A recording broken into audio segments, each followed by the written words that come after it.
Assalamualaikum warahmatullahi wabarakatuh dan selamat pagi anak-anak. Bagaimana kabar kalian hari ini? Semoga kalian tetap dalam keadaan sehat dan terus semangat mengikuti kegiatan pembelajaran hari ini. Sudah siapkah kalian belajar?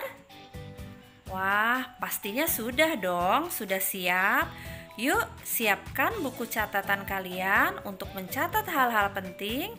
Hari ini kita akan belajar tema 4, subtema 1, pembelajaran 1, globalisasi di sekitarku.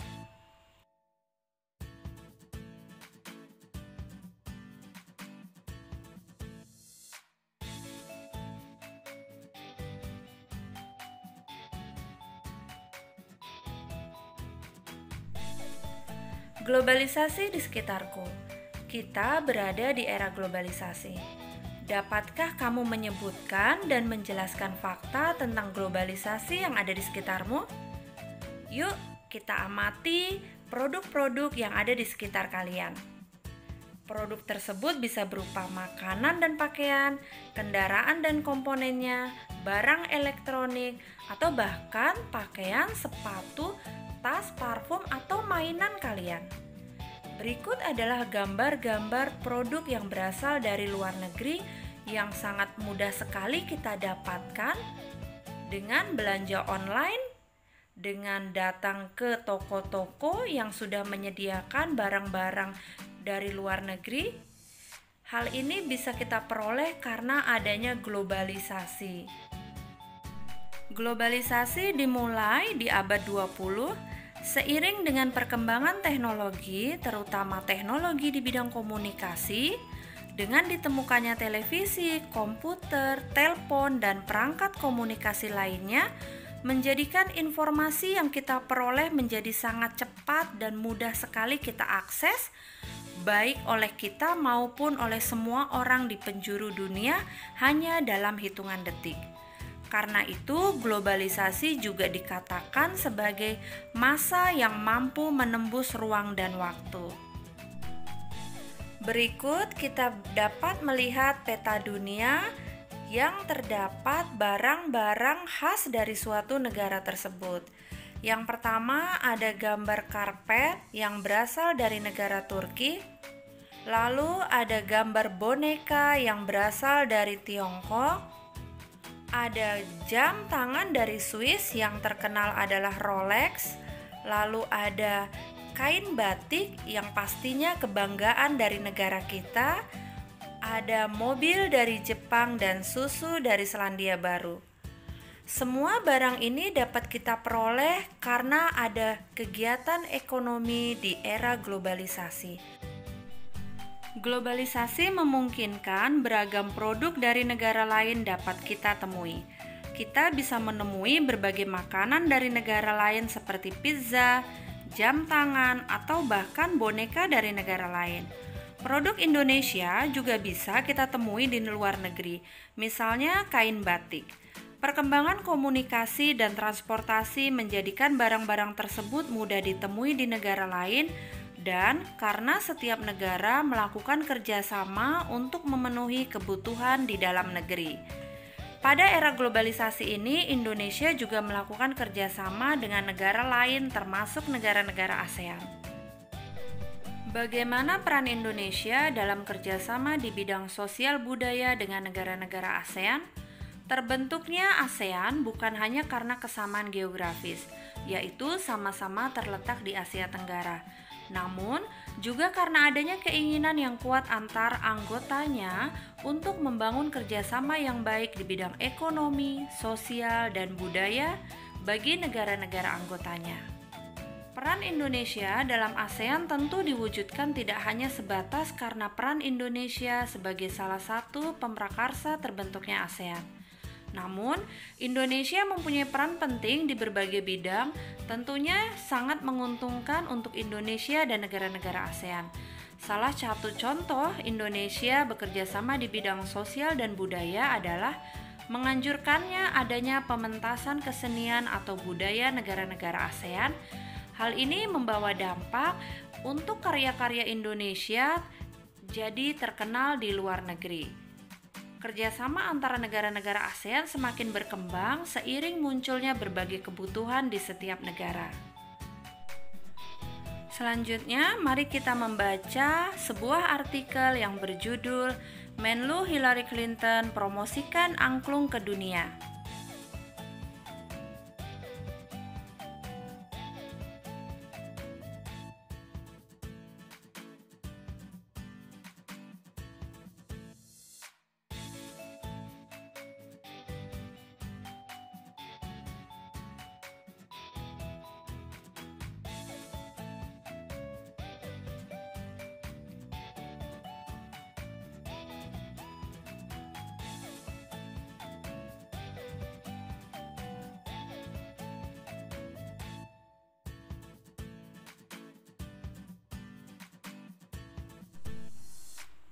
Setelah kalian membaca artikel tersebut, yuk kita cermati pertanyaan berikut berdasarkan artikel berita yang telah kalian baca. Nomor 1, bagaimana bentuk kerjasama Indonesia dengan negara-negara Asia Tenggara di masa globalisasi ini? 2, bagaimana peran Indonesia dalam kerjasama tersebut? 3, bagaimana peran angklung dalam acara tersebut? Bentuk kerjasama Indonesia terdiri dari kerjasama regional, kerjasama yang dilakukan dalam satu kawasan yaitu kawasan Asia Tenggara. Lalu ada kerjasama bilateral, kerjasama yang dilakukan oleh dua negara. Contohnya adalah kerjasama antara Indonesia dan Singapura di bidang iptek, yaitu kerjasama ekonomi digital yang diwujudkan dengan pembangunan Nong Sam Digital Park atau NDP bertempat di Batam.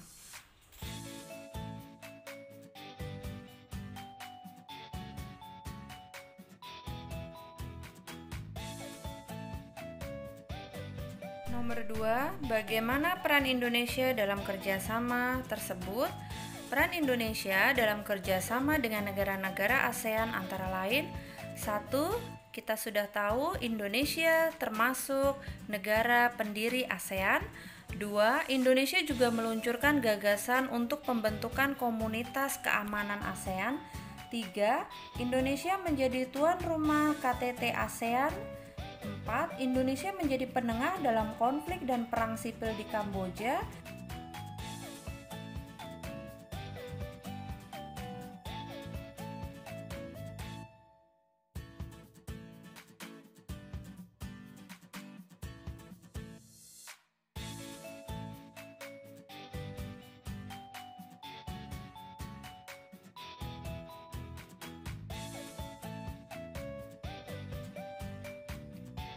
Lima, Indonesia bekerja sama dengan Singapura, Malaysia, dan Brunei Darussalam dalam penanganan produksi makanan halal.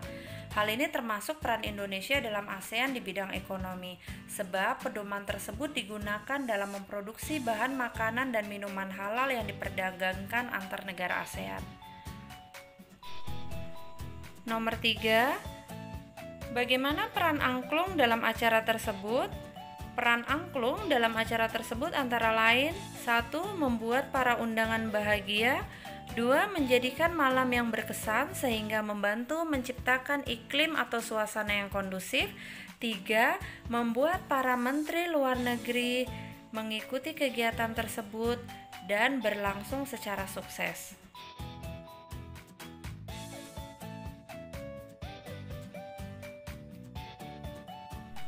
Berikut ini ada artikel mengenai kerjasama di bidang kebudayaan. Kalian bisa membaca artikel ini dan apa informasi yang kalian peroleh, kalian dapat tulis di buku catatan kalian.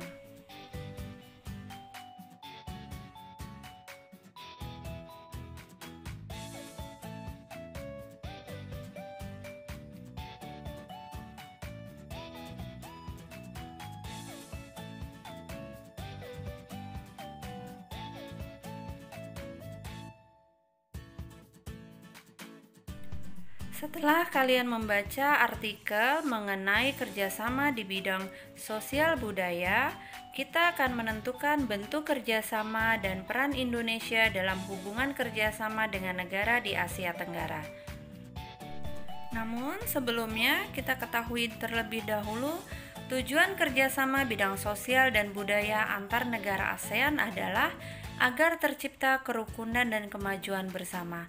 Kerjasama bidang sosial dan budaya ASEAN dilaksanakan oleh COSD.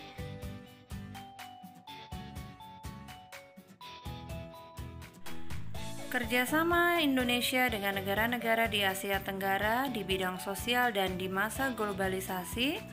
Bentuk kerjasamanya: 1. Kerjasama menanggulangi masalah-masalah perkembangan penduduk. 2. Kerjasama untuk penanggulangan bencana. 3. Pencegahan narkoba serta penanggulangannya. 4. Kerjasama perlindungan perempuan dan anak ASEAN dan bidang pembangunan sosial yang menekankan pemerataan kesejahteraan sosial. Peran Indonesia dalam hubungan kerjasama dengan negara di Asia Tenggara sebagai berikut.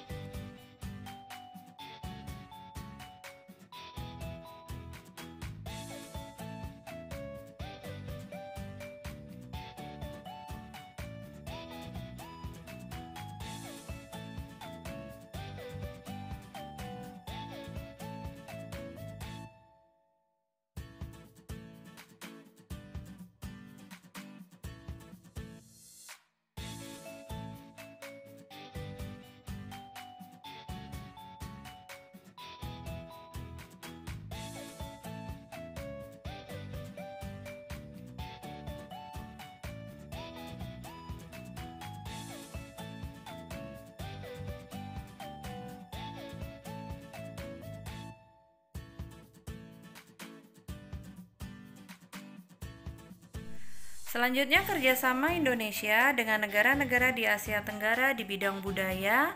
Yang pertama, pertukaran budaya dan seni serta informasi dan festival dan film ASEAN. 2. Penandatanganan kesepakatan bersama di bidang pariwisata ASEAN.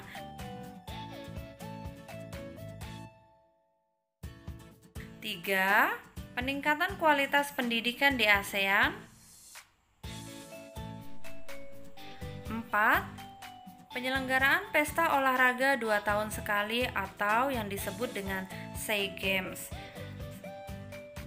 Kerjasama di bidang budaya dapat juga pemberantasan buta huruf, mengadakan Kongres Pemuda ASEAN, dan pertukaran pelajar dan mahasiswa antar negara ASEAN. Berikut adalah peran Indonesia dalam hubungan kerjasama di bidang budaya dengan negara di Asia Tenggara.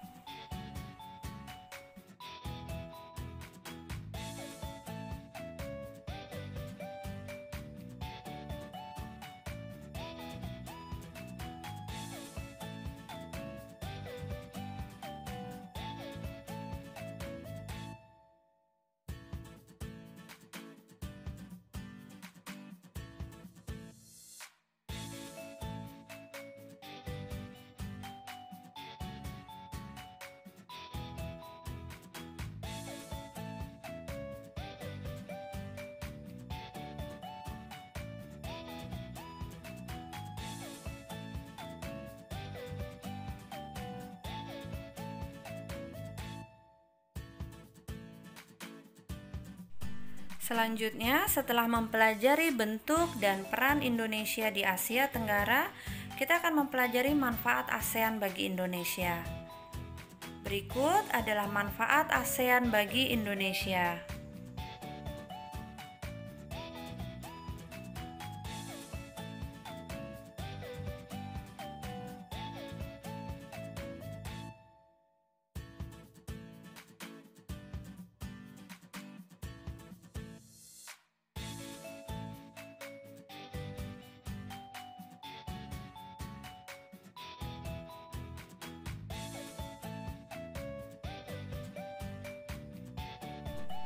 Materi selanjutnya, kita akan mempelajari teks eksplanasi ilmiah.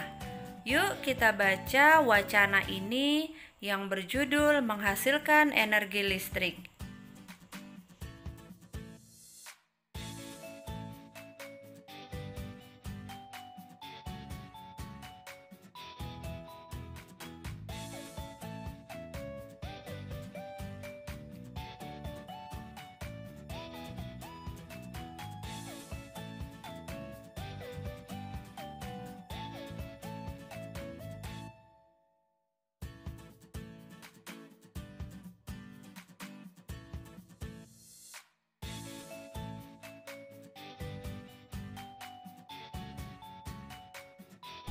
Ayo kita tulis informasi penting dalam setiap paragraf. Nomor 1, topik masalah. 2, deret penjelas. 3, kesimpulan. Topik masalah ini adalah peran penting listrik di era globalisasi. Sedangkan deret penjelas untuk paragraf kedua adalah sebagai berikut.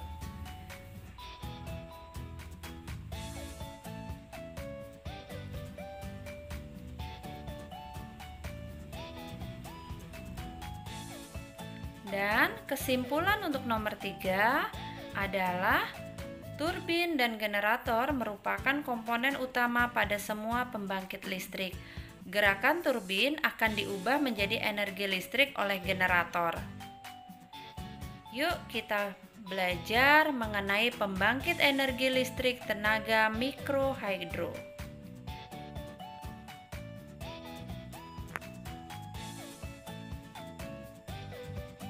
Pembangkit listrik tenaga mikrohidro merupakan suatu pembangkit listrik skala kecil yang menggunakan tenaga air sebagai tenaga penggeraknya, seperti air dari saluran irigasi, sungai, air terjun, dengan cara memanfaatkan tinggi terjun dan jumlah debit air. Pembangkit listrik mikrohidro adalah pembangkit listrik yang dihasilkan oleh generator listrik DC atau AC. Mikrohidro berasal dari kata mikro yang berarti kecil dan hidro yang berarti air. Jadi, mikrohidro adalah pembangkit listrik daya kecil yang digerakkan oleh tenaga air.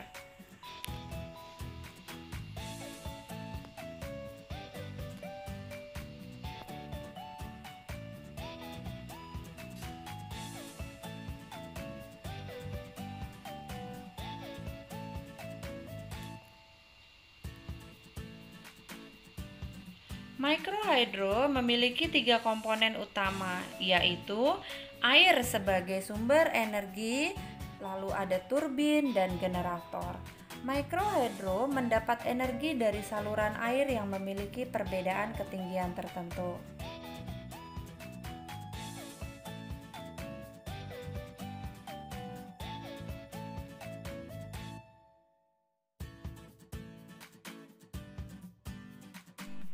Keuntungan dari sistem pembangkit listrik tenaga mikrohidro: 1.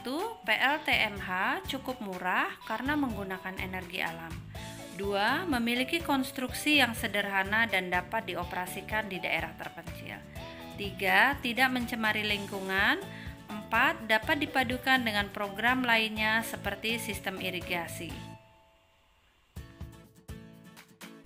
Yuk kita perhatikan gambar di samping. Nomor 1, aliran sungai tempat air mengalir. 2, saluran pengambilan air adalah saluran yang digunakan untuk mengalirkan air dari sungai menuju kincir air. 3, kincir air berfungsi untuk mengubah energi potensial air menjadi energi gerak.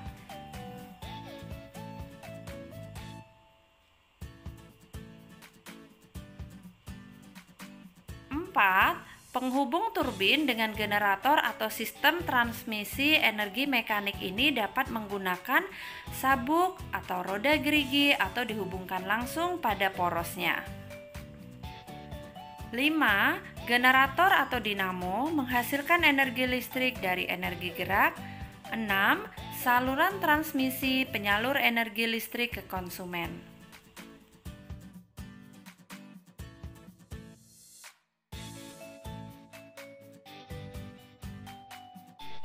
Setelah kalian mengikuti pembelajaran hari ini, kalian dapat mengikuti latihan tema 4 subtema 1 pembelajaran 1. Kalian bisa menulis jawaban di buku kalian, dan ketika di akhir video ini kalian bisa mengoreksi jawaban kalian dan menghitung berapa nilai kalian.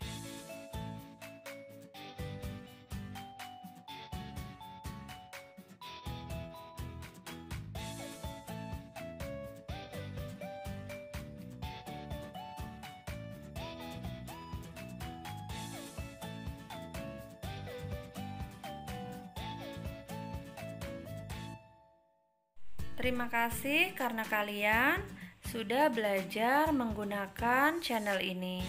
Semoga pembelajaran hari ini dapat bermanfaat untuk kalian.